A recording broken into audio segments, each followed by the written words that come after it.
శ్రీ రేణుక ఎల్లమ్మ తల్లి జ్యోతిష్యాలయం ముఖం లేదా ఫోటో చూసి జ్యోతిష్యం చెప్పబడును. వ్యాపారం, చదువు, ఉద్యోగం, పిల్లల్లో జ్ఞాపక శక్తి, రాజకీయం, ప్రేమ, పెళ్లి, సంతానం, భార్యాభర్తల మధ్య కలహాలు, కుటుంబ సమస్యలు, ఆరోగ్య సమస్యలు, ప్రమోషన్, విదేశీ ప్రయాణం, లక్ష్మీ శాంతి, మనశ్శాంతి, భూ వివాదాలు, కోర్టు సమస్యలు, ఆర్థిక ఇబ్బందులు, కళ్యాణ దోషం, భయం, చేతబడి నివారణ, నరదృష్టి, నాగదోషం, చెడు దోషాలకు 100% పరిష్కారం చూపబడును.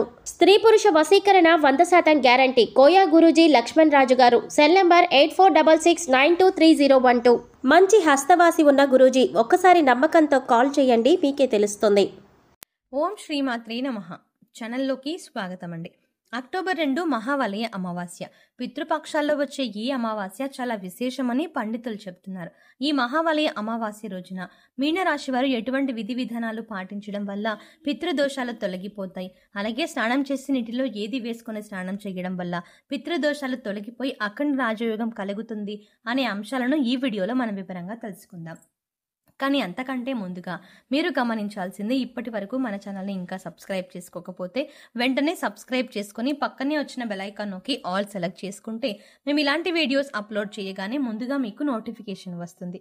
అలాగే వీడియోని ఎక్కడా కూడా స్కిప్ చేయకుండా చివరి వరకు చూస్తే మేము ఏం చెప్తున్నా మీకు పూర్తిగా అర్థమవుతుంది. మీ ఫ్రెండ్స్ అండ్ ఫ్యామిలీ మెంబర్స్లో మీనరాశి వారు ఎవరైనా ఉంటే వారితో ఈ వీడియోని షేర్ చేసుకోండి. ఇక వివరాల్లోకి వెళ్తే, అమావాస్య రోజు ఏ పనులు చేస్తే అదృష్టం కలిసొస్తుందో, ఏ పనులు చేస్తే దురదృష్టం కలుగుతుందో తెలుసుకుందాం. అమావాస్య చాలా శక్తివంతమైంది. అమావాస్య రోజు కొన్ని పనులు చేస్తే అదృష్టం బాగా కలిసొస్తుంది. అమావాస్య రోజు ఎవరైనా సరే సూర్యోదయానికి పూర్వమే తల స్నానం చేయాలి. తలంటు స్నానం చెయ్యకూడదు. తల స్నానం అంటే కేవలం నీళ్లు తల మీద పోసుకొని తల స్నానం చేయాలి. ఈ తల స్నానం చేస్తే చాలా మంచిది. అమావాస్య రోజు మధ్యాహ్నం పూట నిద్రపోకూడదు. మధ్యాహ్నం పూట నిద్రపోతే దరిద్రం చుట్టుకుంటుంది. భాద్రపద మాసంలో బహుళ పక్షాన్ని మహావలయ పక్షం అని అంటారు, లేదా పితృపక్షం అని పెద్దల రోజులని కూడా పిలుస్తారు. ఈ రోజు పెద్దల అమావాస్య లేదా మహావలయ అమావాస్య అంటారు. ఈ మహావలయ అమావాస్య రోజు పూర్వీకులకు అంటే మరణించిన పెద్దవాళ్లకు కొన్ని విధి విధానాలు పాటించవలసి ఉంటుంది. ఈ విధి విధానాలు పాటించడం వల్ల వాళ్ళ అనుగ్రహంతో తరతరాలకు అష్టైశ్వర్యాలు కలుగుతాయి. అంతేకాదు, ఈ జాతకం పైన పితృదోషాలు, పితృశాపాలు అన్నీ కూడా తొలగిపోతాయి. మీ ఇంట్లో మరణించిన పెద్దవాళ్ళ ఫోటోలను దక్షిణం వైపు పెట్టాలి. ఆ ఫోటోకి గంధం, కుంకుమ పెట్టి ఫోటో దగ్గర దీపం పెట్టాలి. ఆ ఫోటోలకి పువ్వులు పెట్టి అలంకరించండి. వారికి ఇష్టమైన పదార్థాలు వండి నైవేద్యం పెట్టాలి.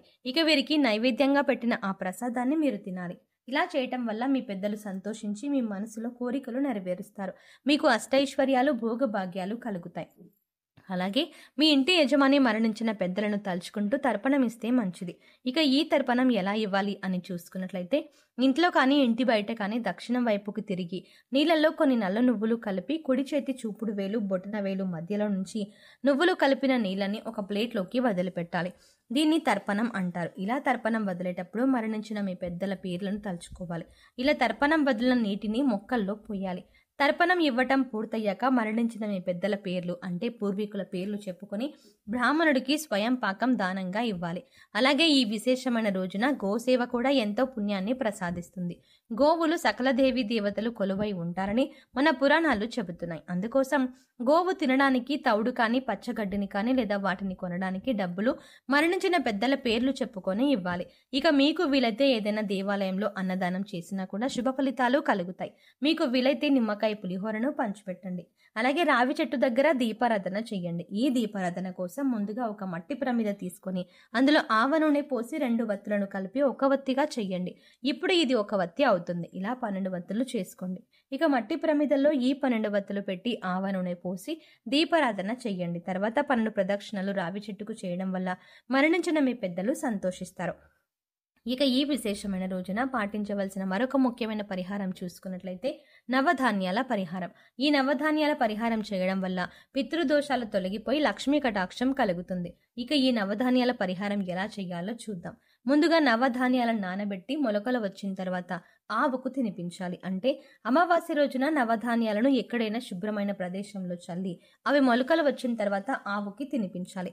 అలాగే మరొక చిన్న పరిహారం చేసుకున్నట్లయితే ఈ విశేషమైన రోజున బార్లీ గింజలను తీసుకుని వాటిని పాలతో తర్వాత నీళ్లతో కడిగి పారేయాలి. అలా కడిగి పారే నీళ్ళల్లో వదిలేయాలి. వీటిలో మీకు వీలైన పరిహారం ఏదో ఒకటి చేసినా సరే మీకు పెద్దల అనుగ్రహం కలిగి పితృదోషాలను తొలగిపోయి లక్ష్మీ కటాక్షం కలుగుతుంది.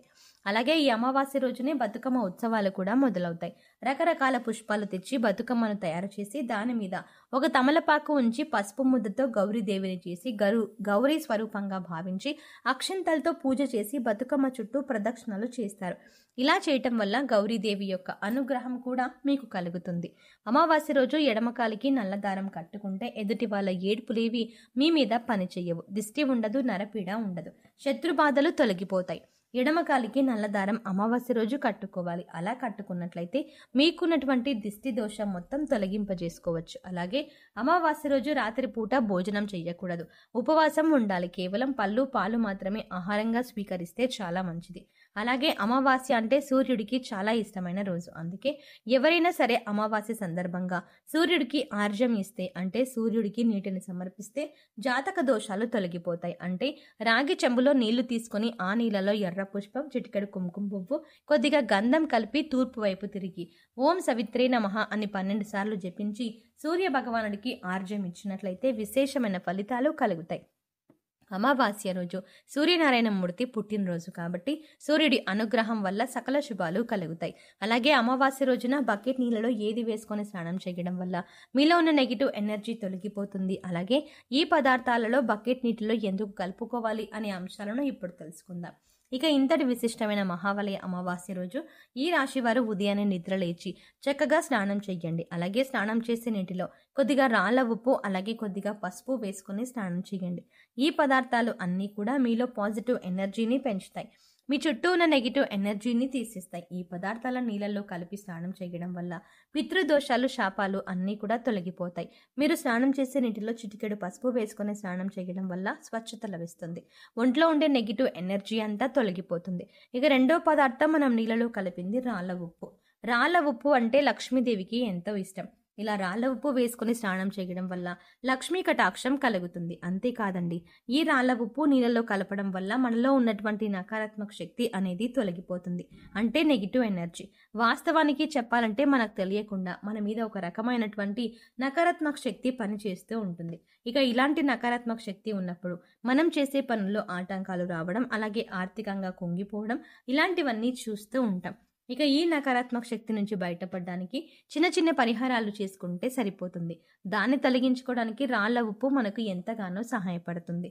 సో చూసారు కదండి, అక్టోబర్ 2వ తారీఖు మహావలయ అమావాస్య రోజున ఈ రాశి వారు ఏ చిన్న పరిహారం చేయటం వల్ల మీ పూర్వీకుల అనుగ్రహంతో మీ జీవితంలో ఉండే కష్టాలు, నష్టాలు అన్నీ తొలగిపోతాయి అనే అంశాలతో పాటుగా అమావాస్య రోజు స్నానం చేసే బకెట్ నీటిలో ఏది కలుపుకొని స్నానం చేయడం వల్ల పితృదోషాలు, పితృశాపాలు తొలగిపోయి ఆర్థికంగా అభివృద్ధి చెందుతారు. అలాగే గౌరీదేవి అనుగ్రహం కోసం ఇటువంటి విధి విధానాలు పాటించాలి అనే అంశాలను ఈ వీడియోలో మనం వివరంగా తెలుసుకున్నాం కదా. ఈ వీడియో మీకు ఖచ్చితంగా నచ్చితే లైక్ చేయండి. అలాగే మీ ఫ్రెండ్స్ అండ్ ఫ్యామిలీ మెంబర్స్లో ఎవరైనా మీన రాశి వారు ఉన్నట్లయితే వారితో ఈ వీడియోని షేర్ చేసుకోవడం మాత్రం ఎట్టి పరిస్థితుల్లో మర్చిపోకండి. కానీ అంతకంటే ముందుగా మీరు కనుక ఇప్పటి వరకు మన ఛానల్ని ఇంకా సబ్స్క్రైబ్ చేసుకోకపోతే వెంటనే సబ్స్క్రైబ్ చేసుకోండి. అలాగే పక్కనే ఉన్న బెల్ ఐకాన్ని క్లిక్ చేసి అందులో ఉన్న ఆల్ అప్డేట్ని సెలెక్ట్ చేసుకోవడం ద్వారా మేము చేసే ప్రతి వీడియో అప్డేట్స్ మీ మొబైల్కి ముందుగా నోటిఫికేషన్గా అందుతుంది. మరో చక్కటి వీడియోతో మళ్ళీ కలుద్దామండి.